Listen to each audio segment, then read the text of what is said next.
السلام علیکم۔ آج جس موضوع پر مجھے لب کشائی کرنے کا موقع دیا گیا ہے اس کا عنوان ہے میرا روڈ میری ذمہ داری۔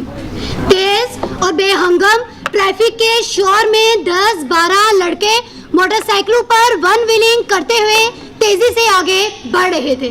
غم روزگار سے بے فکرے یہ نوجوان کبھی ہاتھ چھوڑ کر زگ زیگ میں موٹر سائیکل چلاتے ہوئے سڑک پر موجود دوسری گاڑیوں کو اوورٹیک کرتے، کبھی یہ نوجوان ہاتھ چھوڑ کر باہیں پھیلا کر موٹر سائیکلوں پر لیٹ جاتے اور کبھی یہ نوجوان ایک دوسرے کو پیچھے چھوڑ جانے کی دھن میں آس پاس موجود لوگوں کی توجہ کھینچ رہے تھے۔ یوں لگ رہا تھا کہ لڑکوں کا یہ گروہ ایک دوسرے کو نیچا دکھانے کے لیے کسی بھی حد تک جانے کو تیار ہے۔ اب ایک مقام پر یہ گروہ رکا، آپس میں کچھ طے کیا اور پھر سے آگے بڑھ گیا۔ اب یہ گروہ 2 ٹولیوں میں بڑھ چکا تھا، شاید ان میں کوئی مقابلہ بازی شروع ہو گئی تھی۔ جیت کے جنون میں انہوں نے اپنے آس پاس موجود ٹریفک کو بالکل ہی فراموش کر دیا اور فضا میں کلا بازیاں لگانا شروع کر دی۔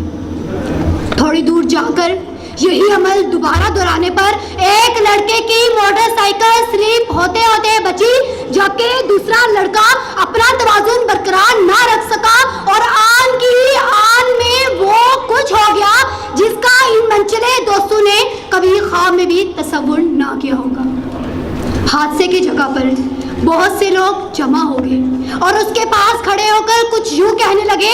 کوئی کہہ رہا تھا سانسیں چل رہی ہیں سر اور کانوں سے خون بہ رہا ہے، فریکچر ہے شاید، ارے ایمبولینس کو فون کرو، جتنا زخمی ہے شاید ہی بچ سکے۔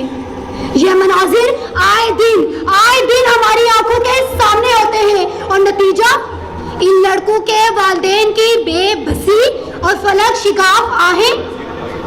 معزز سامعین، عموماً دیکھنے میں آیا ہے خوبصورت اور بڑی بڑی گاڑیوں میں اکثر تہذیب سے خالی لوگ ہی بیٹھے ہوتے ہیں۔